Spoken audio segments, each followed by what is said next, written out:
Бірде өте танымал психолог семинар барысында қолына $20 алып, семинарға қатысып жатқан залда отырған жүздеген адамға қарата былай дейді. Мына $20 кімге керек? Қол көтеріңіздер дейді. Қол көтерген адамға берем дейді. Сонда залда бүкіл адамдар қолын көтереді. Маған керек, маған керек. Содан ол $20 алады да қолымен мыжырады осылай. Әлгі ақшаны. Мыжырып болғаннан кейін, мына ақша кімге керек дейді.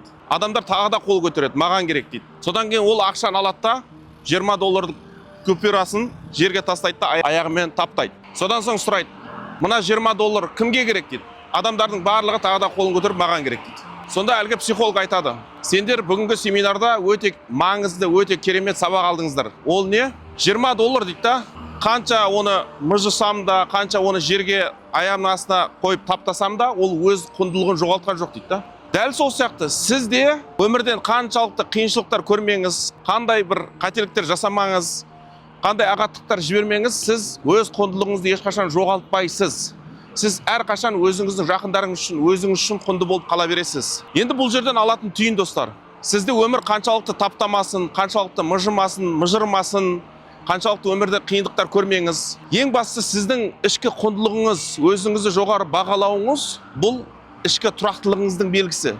Сіздің ішкі состояниеңізге, ішкі күйіңізге сыртта болып жатқан жағдайлар әсер етпеу керек. Мысалы, жұмыстағы жағдайлар, бастығыңызбен айқайласып қалуыңыз, қателіктеріңіз, отбасылық қарым-қатынастағы мәселелер сіздің ішкі күйіңізге, жан дүниеңізге ешқандай әсер етпеу керек. Сіз ішкі тұрақтылықты жоғалтпауыңыз керек. Әрдайым өзіңізді қалай барсыз, солай қабылдауыңыз керек. Яғни шартсыз, шарт қоймай. Түсінікті ғой? Сіздің құндылығыңыз ешқашан жоғалтпайды. Сіз өзіңізді құнсыз деп есептемейінше. Түсінікті ғой? $20 ешқашан өз құндылығын жоғалтпайды. Алайда адамдар өкінішке орай өздері құнсыз санайды. Соның салдарынан мазасыздық, тревога, депрессия шыға алмай жүр. Ұйқысыздық, өйткені өздерін өзгелердің алдында төмен санайды. Сондықтан достар, сіз құндысыз, сіз өте жақсы жансыз. Сырттағы адамдар сізге қалай қарайды, ол маңызды емес. Ең бастысы сіз өзіңізге қалай қарайсыз. Содан кейін бір нәрсені түсініңіз, сырттағы адамдар біреуі сізден жақсылық көрсе, екінші бір адам сізден тек қана жамандық көруі мүмкін. Өйткені проблема сізде емес, қараушының көзінде. Сізге адамдар қалай қарап жатыр, сол қараушылардың көзінде.